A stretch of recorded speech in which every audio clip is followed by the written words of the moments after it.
Hello and welcome to the Business of Meeting podcast. I'm your host, Eric Rosenberg. Over the years, I've had the privilege of helping businesses in the meetings and event industry grow and succeed. And I'm excited to share that experience with you. If you feel alone and overwhelmed, and if you're looking to take your business to the next level, improve your strategy and sales, and connect with like-minded professionals, you are in the right place. I invite you to visit eventbusinessformula.com and join our community of event business owners dedicated to exponential growth. Now, let's dive into today's episode. Hello, and welcome to a new episode of the Business of Meeting podcast. We often say that the culture is what helps companies to be successful, and the values that are building that culture are very important. And then, of course, we're talking about our own values. But I don't know anyone that can speak about this better than my guest today, and especially that he just wrote the book on values called The Compass Within. Ladies and gentlemen, entrepreneur, philosopher, writer, podcaster, author, Mr. Robert Glazer. Robert, so great to see you again today. How are you? Mr. Rosenberg, my friend, it's good to see you.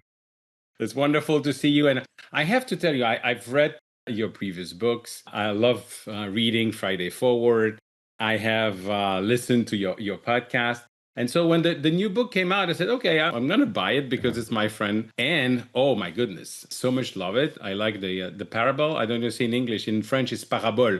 So in English, Parable, yeah. Same parable. parable, yeah. But more importantly, it goes deep into the core values in defining our core values. So I know we're going to talk about this today, but before we get there, for those who've been living in a cave for the last 100 years, who are you and what is your journey? Yeah, my journey, it's sort of these two roads that cross. I have that disease called serial entrepreneurship. I built a few different businesses, the largest of which is a global partner marketing agency called Acceleration Partners. As we started building that company, I realized that I was writing some stuff about the industry and leaning into my writing and was making an impact with that. And we were a fully remote company when we had to hide it because we were working with Fortune 500 companies. And as we started to build the company and think about the culture and things that we want to do differently, I started trying some different things and writing about those things. And I started a little note to my team that people started sharing, which is now the Friday Forward newsletter that you mentioned, which has kind of 120,000 people globally, different leaders that get it each week. And that just started as an internal thing. That sort of led to more writing. And I started writing about these concepts of building capacity, both in individuals and organizations. And one of the things in my capacity building framework I talked a lot about was how to understand your personal core values in addition to the company core value stuff that we've done. In fact, I've been recommended I could do a prequel to this book on how Jack's company figured out its values, which has gotten me thinking. But it would be like Star Wars, episode 1, 2, 3, after right, episode 4, 5, 6. Yeah. So or Jamie gets older. It could be one of the two, maybe Jamie's kids or something. So although the thought of writing right now, it's exhausting getting through the launch. So yeah, then my world started to be, as I got less involved in the day-to-day of that business, I've taken a lot of the things that we've learned and things that we've shared in terms of how to build better leaders and better organizations. Because I think like people say we get the politicians that mimic where society is. I think we get the leaders that mimic where society is as well. And I think companies they're an animate object, right? People say the company's doing this or the company's doing that. Like, no, we're not. Like, people are doing these things. And so we either help people become better at this. And for me, the solution's going to come from leadership. So that's where I'm spending a lot of my time. So it's your 8th book, if I'm not. Yeah, you got that right. Somehow we've been sending out an old bio, but I like to say what I lack in quality, I make up in quantity. So but this one was the hardest and the most fun. And like you said, it was a kind of departure for me to basically have to write fiction and nonfiction. Well, and you just hit USA Today bestseller list. Yeah, we did. We just hit that time, pretty right? early. Second time, yeah. So that was a big win. That's wonderful. Congratulations. Yeah. With all the previous books you've written and obviously the newsletter, Friday Forward, what triggered the fact that now I'm going to use a parable and I'm going to talk about how to define the values? Is there something special? I know that your daughter Chloe was also Yeah. a good sounding board. But what really triggered the fact that you wanted to write a book I about like when French people say Chloe. It's like said correctly. And we have no French context. We just always love that name. Yeah, it was a confluence of things. So I had written Elevate. I had talked about this core values piece of it and finding your core values. I had really figured it out for myself after this EO event I went to, and it was kind of life changing. And people would ask me, okay, so how do I do it? And I was like, I don't really have anything, but I've been practicing this curriculum with our company where we've been teaching our leaders core value, helping them figure out their personal core values. Because my philosophy is you lead from these things whether you know them or not. So you might as well have awareness of them. And so eventually I felt really good about that curriculum. I turned it into a course. A couple thousand people, now almost double in the first week, have taken that course and they've had amazing feedback. But a lot of people won't go into a course, and I really wanted to like take this framework and share it with more people. And I had this vision, Eric, of like, I don't know why. So this vision of this book like on values in Barnes and Nobles that no one would pick up because it's an often talked about subject. People are annoyed at it in the corporate sense because the companies make it up. It seems very abstract or, in the personal sense. But anyone I had shared this framework to or had done it is like, it's different. Like, this is different and I get it. And so I love Lencioni and I had gotten one of his favorite books, and Bob Berg's a friend of mine. And we've all read probably The Goal, like the famous it. book on operations. And I was like, like, I wonder if I could show this. If I could show this. And what I'm hearing from people and where the hypothesis, I guess, is being proven out is like, Jamie's just this vehicle. He's kind of a mirror, this guy going through these core values. And everyone's kind of who's reading it is reflecting in some moment where they've been Jamie with a boss or a boyfriend or a girlfriend or a community. And once they're able to see like what it looks like, then they're able to kind of understand that message. And I just thought a book on core values would be boring. And I was Yeah. like, I got to make this not boring. I have to tell you that when I was reading it, and again, I had no expectation just reading a book because it's you. And I was so into it that at some moment when you're describing the situation with his boss, Yeah. Matt Ambers, and You have a flashback. Yeah. no, more than a flashback, I had pain in PTSD. my Yeah. butt. Yeah. I was getting nervous. I was like, because of course it reminds me of situation like that. But it's like weird to me. How come that people can behave like that and still expect others to be continuing to be under their not so great leadership, but never Yeah. change? Matt's not even. So I've actually toned down Matt after from feedback from the first version because Matt was kind of more of an overt a-hole.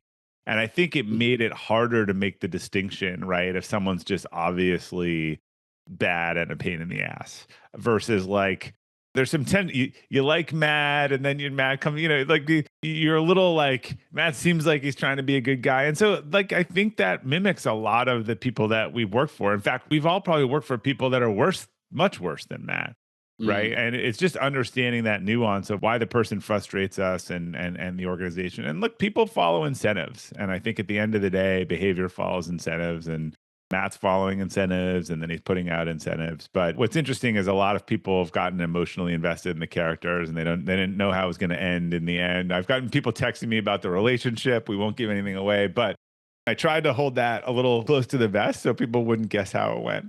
You know that when I think somewhere in the beginning of the book you mentioned that one of the three was working well. I should have bet on it because I was correct on the one that was working well. Now, when you look also at how people are behaving like that, take the example of Matt, Yeah. the boss who's basically an a-hole, as you say. He's like a Um, light ale. Like again, his first version was a lot worse, but Matt's like your typical, like, overmetrically oriented executive, right? well, that's an understatement. The guy, yeah, right, and I that mean, reminds. sadly, I think there are a lot of Matts in the world, or Yeah, I agree. yeah, yeah, That's where I'm getting at. yeah, My dad used to say the proportion of stupid people is the same at every level in every organizations. yeah, But sometimes it's fascinating to me how in large organization you can have those people that are still in place. And as we all know, you join a company, but you leave because of a bad boss that you cannot stand anymore. The question for me becomes like, is there any other opportunity? And especially if you're an entrepreneur, but is there any opportunity to be in an environment where you share the same values that you're not creating yourself? Yeah, I think what you need is, and this comes up a lot. I think this goes to the relationship part and otherwise. You don't need like them to be identical or to be a perfect match. They just need to be in harmony. There needs to be rhyming. As I say, like my wife's values are not the same as mine, but she's not a list of the opposites, right? I think what you can kind of see in this book is that if you're in environments, whether they're relationships or leadership or community or personal relationships, and you have a lot of opposites, right? Like one is Hmm. a danger zone, three or four like is hard. And these things run deep. So the example I give, and this isn't a real couple, but this is two examples of real people. And imagine if they were married. So let's imagine Sarah. So Sarah's mom was diagnosed with cancer when she was 10, and she was told she had a year to live, and she lived 7 years. So during Sarah's teenage years, she developed the philosophy there is no tomorrow. You do everything today, there is no tomorrow. And that became her kind of self orienting. I don't make plans because her whole formative years, you couldn't even think about the future.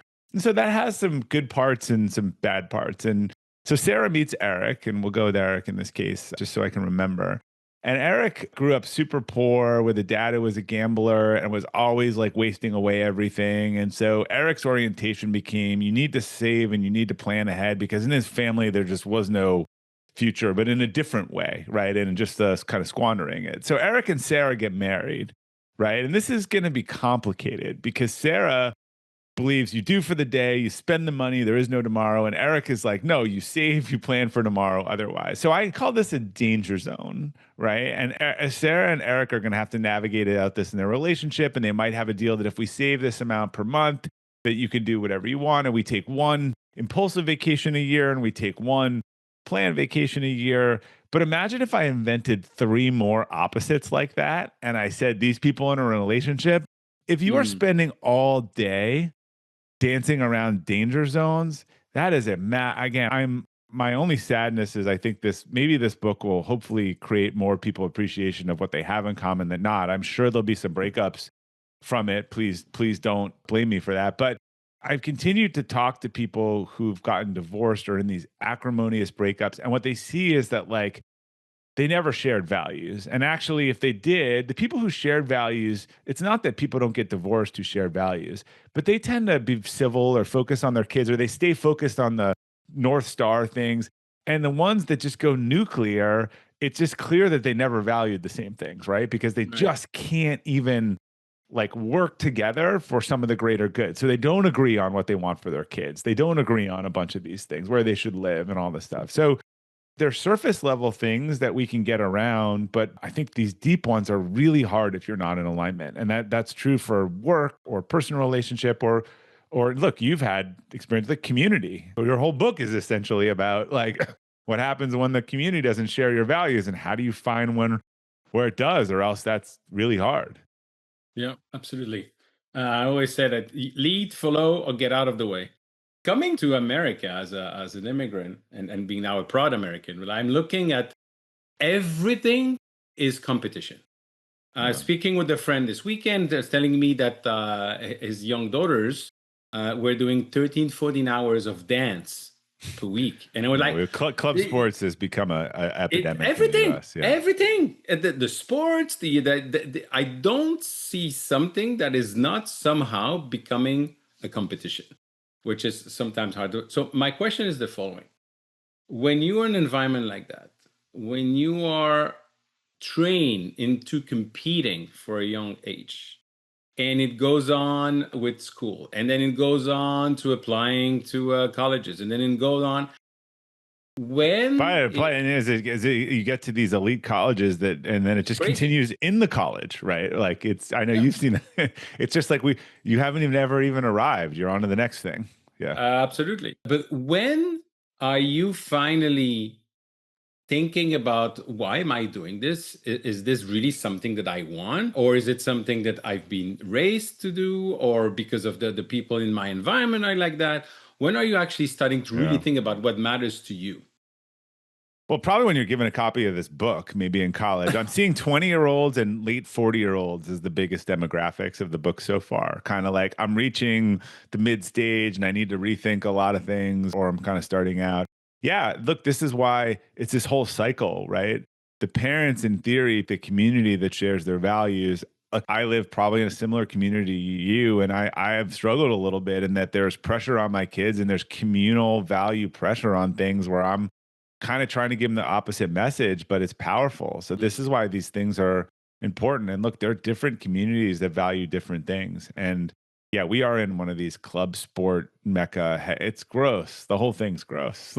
Like it's just, I think kids are losing their love for these things. It's 7 days a week. It's specialized. And my kids are all kind of teenagers out of the house now, but I'd be rethinking that, I think, if they were younger. And I have a different perspective now on having traveled and seen communities, and how do you have it match, right? Almost because it's really hard if you're telling your kids one thing and then the teachers and the norms of the community are telling them something else. So I think it's not that everyone has to move. I think community is defined in a few different ways. It could be where you live, where you spend your time, what are the social and religious groups, and who do you interact with. And but yeah, those are culture is powerful forces, right?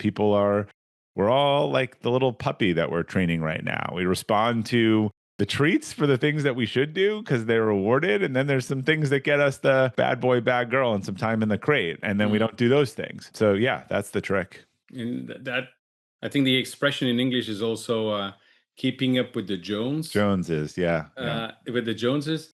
The question I have for you is, are you beginning actually to be happy the day you start not caring about what others think of you?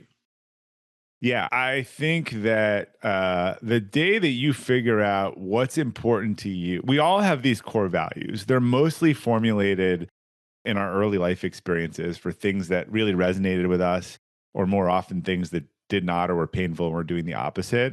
And the more you identify that and start to say, these are the things that I want to do, and I want to turn off the outside influences. Like I was just having a talk with my daughter in college who's being pulled into these. You have a kid in college, and like it's amazing too. Everything's consulting and banking. I don't think anyone knows what consulting or banking is, but this pull of like, that's the thing I should be doing when it's 5% of the jobs is amazing to me. And I was like, talking with her about, look, these competitive pool things. What if you went to these other areas that gave you more flexibility and matched the work that you love to do? I can see like the tension between trying to get her to understand what she wants to do and what everyone else is saying that they should do. So yeah, I think if once you understand who you are and what you value, and you are willing to tune out the outside noise. Look, I wish I could have done that, and it probably took me till 40s to figure that out. So I'm kind of on a mission to give people the tools to do that earlier, because I think a lot of us figured that out much later than we wanted to. Absolutely. I totally agree with that. What I love as well in the book, the Compass Within, is you have a methodology, a process to follow. Yeah. Can you talk about it? Yeah, so the book has a very specific methodology. On actionable core values, ones that you can make decisions on that are consistent, that aren't these one word core values. So it starts with answering these 6 questions. And I always say I put them at robertglazer.com/6 because people are always trying to write them down on these things. And they get you to think about different highs and lows in your life and things that resonated and things that didn't. And they're designed to pull out some patterns. And then you take those lists and you start combining a lot of the themes, and then you run it through a methodology I have in there. And again, you can either, the methodology is explicit, or you can watch the character go through it, right? And sometimes it's helpful, one or more or both. This core validator, which gets a lot of the fluff out of it in terms of it's a phrase or a sentence. It's, if you're doing a good job at it, it helps you make a decision, it's actionable, and the opposite of it like strikes discomfort. So something's a core value. When your core value is violated, it feels horrible. Like, in fact, if I said, we could play this test, Eric, and figure out one of your core values, it's been fun on calls. But the test is like, all right, let's invent an opposite avatar of this value. Does it make you cringe? Is it really like, because that's the test. If you value something, the opposite should be super frustrating. And when I've done that with a lot of people, I'm like, oh, so Eric, tell me something you like really don't like, or behavior. And they'll start with, well, I kind of don't like when, no, I hate that. Like it's just, you'll see it triggers the visceral reaction. So that's the sort of methodology. It starts pulling out these things. And again, what's interesting about this format is you can, and I have the course, you can watch it and see it unfold like with a character, or then you can just read it at the end and also, do it yourself.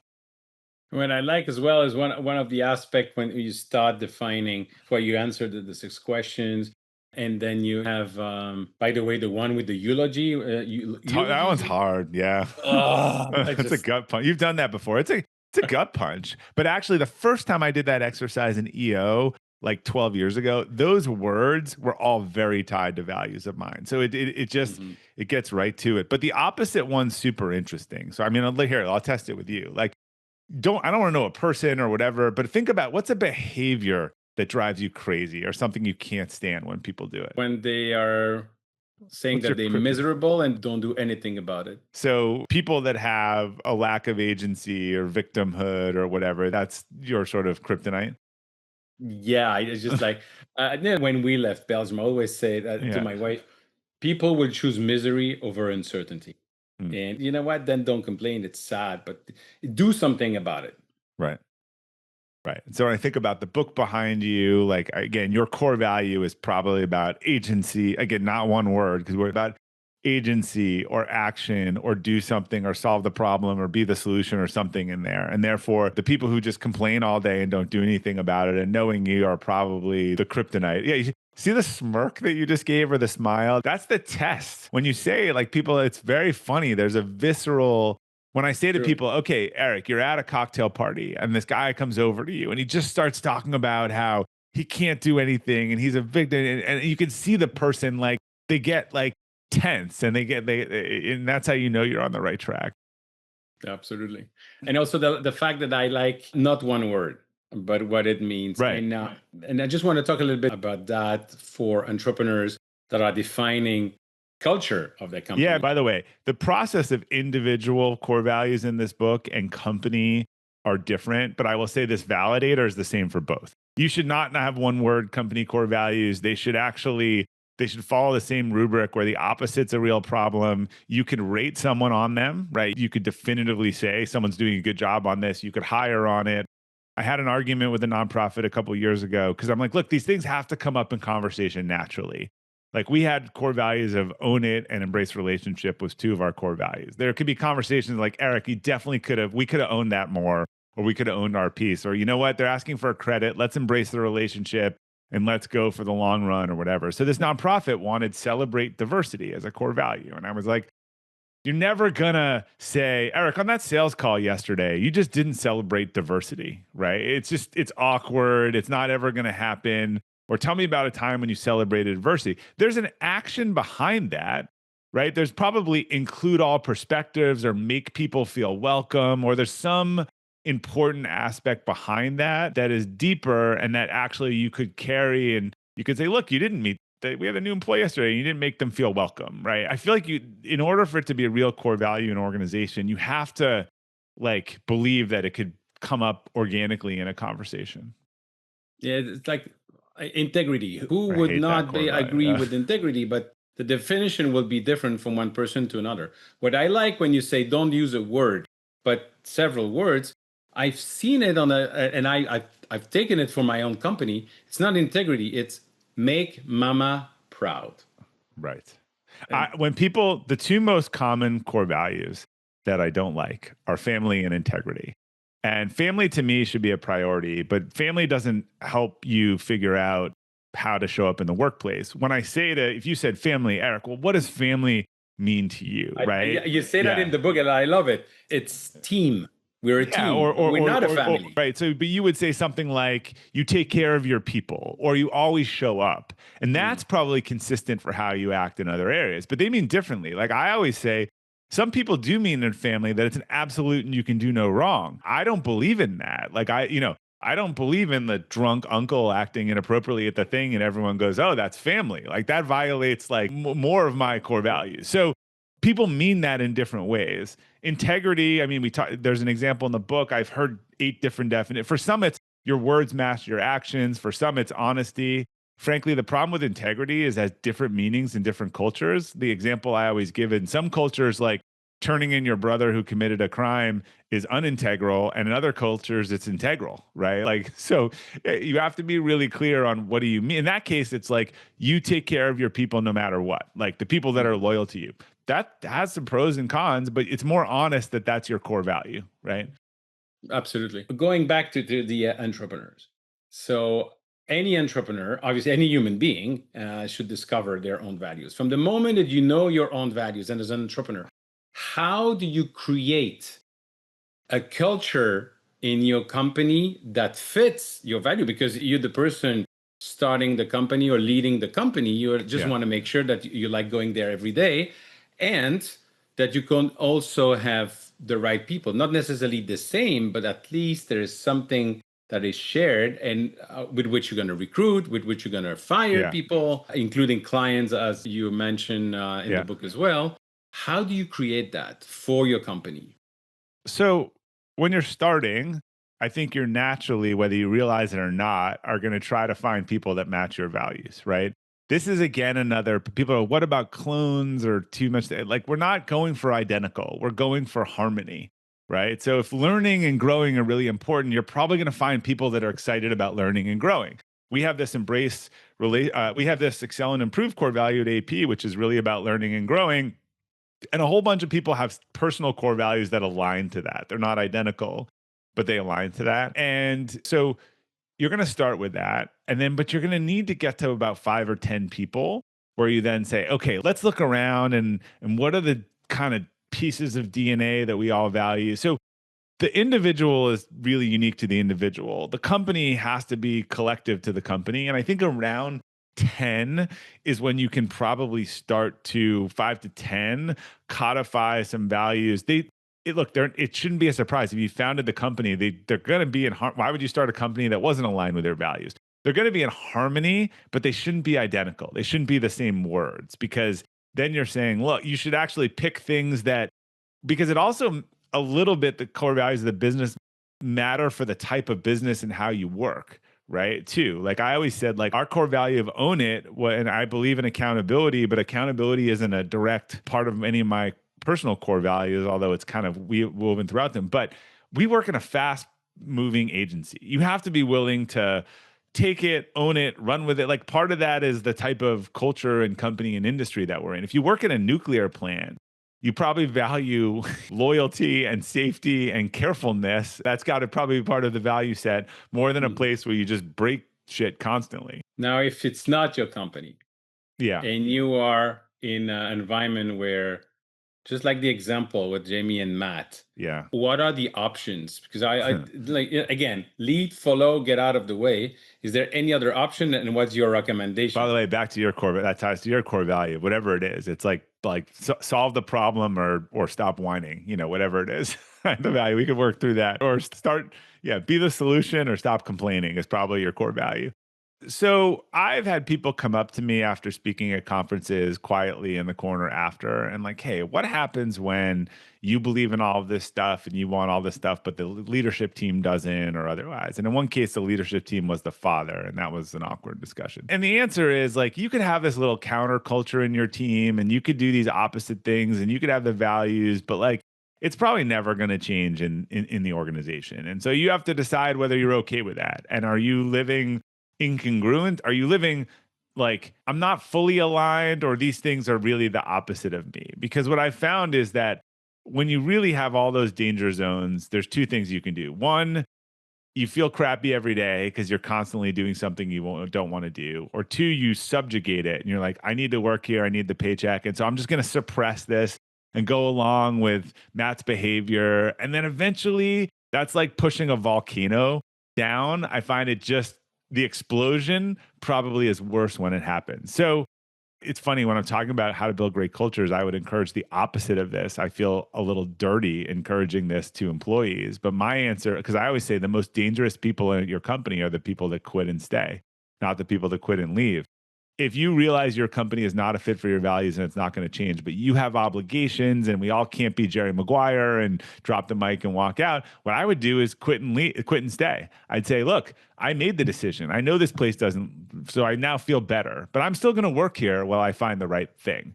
And so I think in that way, you've already solved the like, I can get through it because I'm not trying to convince myself it's good. I'm just know that like I need to like look the other way when Eric walks down the hall every way because he's an asshole and that's not going to change, but I'm working on a new job. Got it. And if after 3 years you're still there, then it's probably a problem. Then yeah, that's a different problem. Exactly. So that's going to wear you down. And I think so, but we can, any of us can do something for 6 to 12 months. Yeah, that's right. Absolutely. I would love to spend more hours and listening to you and asking a question, which I'm sure a lot of people do. And obviously, with a podcast format, it's a different story. And you mentioned for those who want to reach out to you, robertglazer.com/6. RobertGlazer.com is the site. You can contact me. There's a button, and we respond to any note that people say. And I always say until that becomes unfeasible, but I've been going for a long time now. But /6 is those questions. So obviously the book is Compass Within, compass-within.com. If you want to get a copy, if you want to play around with those 6 questions, you can, see them for free at robertglazer.com/6. Wonderful. Robert, we also share an amazing community together, and that's MMT with Jason Gaignard. And you Yes. always have this question, which I love to end our conversation today with. When we meet again in a year with a bottle of champagne, what are we going to celebrate? Well, look, I have some bottles of champagne out. I've been hoping to make this book a bestseller, but I realized in doing that and whether or not that happens, I've forced a lot of copies into the world, and what I hope is I've made a big dent in this. Can I help 1 million people figure out their core values in the next 5 years? So this is actually my core value aligned goal that I've set. I had a lot of goals that were financial or just growth oriented, and this is like, what would really align to my value. And so I'm trying to practice what I preach here. Wonderful. Robert Glazer, The Compass Within. Thank you so much, my friend. Eric, thank you, sir. Thank you for tuning in to the Business of Meeting podcast. I hope you found today's episode valuable. If you enjoyed the show, the most important thing you can do is leave a review and share it with your colleagues. It really helps spread the word. I truly appreciate your support. And if you're ready to take your business to the next level, don't forget to visit eventbusinessformula.com to learn more about how we are helping even business owners like you. Thanks again for listening, and I'll see you next time.